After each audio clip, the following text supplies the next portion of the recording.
गधे का गाना। किसी स्थान पर एक धोबी रहता था। धोबी के पास एक मोटा सा गधा था जो उसके काम आता था। गधा बहुत अच्छा और वफादार था, इसलिए धोबी अक्सर उसे रात को अकेले चरने भेज देता था। गधा सारी रात मज़े से खेतों में चरता और सुबह काम के समय घर वापस आ जाता। एक दिन रात में गधे की दोस्ती एक गीदड़ से हो गई, जो रात्रि काल गांव वालों की मुर्गियां चुरा कर खा जाता था। गीदड़ ने गधे को बताया कि कुछ किसानों के खेतों में बहुत रसीले खीरे उगे हुए हैं। फिर वह गधे को अपने साथ खीरों के खेत में ले गया। गधे ने बड़े मज़े से स्वादिष्ट खीरे खाए और गीदड़ ने मुर्गियों पर हाथ साफ किया। कुछ दिनों तक यह सब बहुत अच्छी तरह से चलता रहा।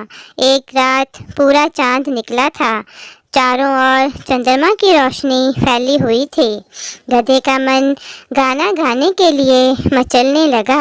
उसने गीदड़ से कहा कि वह गीत गाना चाहता है। यह सुनकर गीदड़ हैरान रह गया। वह सोचने लगा, गधा कितना बड़ा मूर्ख है। रेंगने को भला गाना कैसे कहा जा सकता है। नहीं, तुम्हें गाना नहीं गाना चाहिए, गीदड़ ने कहा। उसे उम्मीद थी कि गधा उसकी बात मान लेगा, लेकिन वह नहीं माना। ऐसे में गीदड़ बोला, दोस्त, तुम कोई गायक नहीं हो। फिर हम लोग किसान के यहाँ चोरी करने आए हैं। अगर उसने तुम्हें गाते हुए सुन लिया तो वह उठकर हम दोनों को बहुत पीटेगा। इसलिए चुपचाप खीरे खाकर यहाँ से चलो। गधा हैरान होता हुआ बोला, शायद तुम्हें लगता है कि मुझे गाने की समझ नहीं है। मुझे तो सारे राग और धुनें याद हैं। हर तरह की लय और ताल की भी जानकारी है। मुझे यह भी मालूम है कि इस समय किस राग में गाना चाहिए। गधा अपनी जिद पर अड़ गया था। देखो, पहले मुझे छिप जाने दो, इसके बाद तुम अपना गाना शुरू करना, गीदड़ ने कहा। फिर वह दौड़कर किसान के खेत में झाड़ियों के पीछे छिप गया। वह जानता था कि इसके बाद क्या होने वाला है। गधे ने अपना गला साफ किया और ज़ोर ज़ोर से रेंगने लगा। गधे का विचार था कि वह दुनिया का सबसे बेहतरीन गायक है। जब गधे के गाने का स्वर तीव्र हो गया तो किसान और उसके पड़ोसी जाग गए। वे आधी रात को गधे के रेंगने की आवाज़ सुनकर क्रोधित हो गए। वे लाठियां लेकर गधे से निपटने के लिए उसकी ओर दौड़ पड़े। जब गधे ने उन्हें पास आते देखा तो उसे बहुत खुशी हुई। उसने सोचा कि आज उसके गाने की कदर करने वाले मिल गए हैं।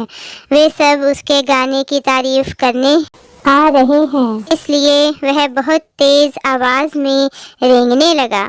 फिर वही हुआ जिसके बारे में गीदड़ ने कहा था। जब किसानों ने जमकर गधे की पिटाई की तो उसे अपनी भूल का एहसास हुआ। गधे ने सोचा कि उसने कुछ ऐसा किया है जिसे नहीं करना चाहिए था, लेकिन अब बात बिगड़ चुकी थी। उन्होंने लकड़ी का एक लट्ठा गधे के गले में बांध दिया ताकि वह भाग ना सके। फिर उसे खेत से बाहर खदेड़ दिया। गधा शर्मिंदा होकर अपने घर की ओर चल दिया। गले में बंधी लकड़ी के कारण वह बुरी तरह घायल हो गया था। वह लंगड़ाकर चल रहा था। रास्ते में उसे गीदड़ दिखाई दिया। वह बोला, दोस्त, मुझे तुम्हारी बात माननी चाहिए थी। अब तो मुझे खीरे भी खाने को नहीं मिलेंगे। केवल घास और पत्तियां खाकर ही अपना पेट भरना पड़ेगा। अच्छा, अलविदा। इसके बाद गधे ने कभी अपने गाने और सुरों की डींग नहीं हाँकी। उसे अपनी करनी का फल मिल गया था। इसलिए कहा गया है कि असमय की रागनी अच्छी नहीं होती। यह हमें नुकसान पहुंचा सकती है। धन्यवाद।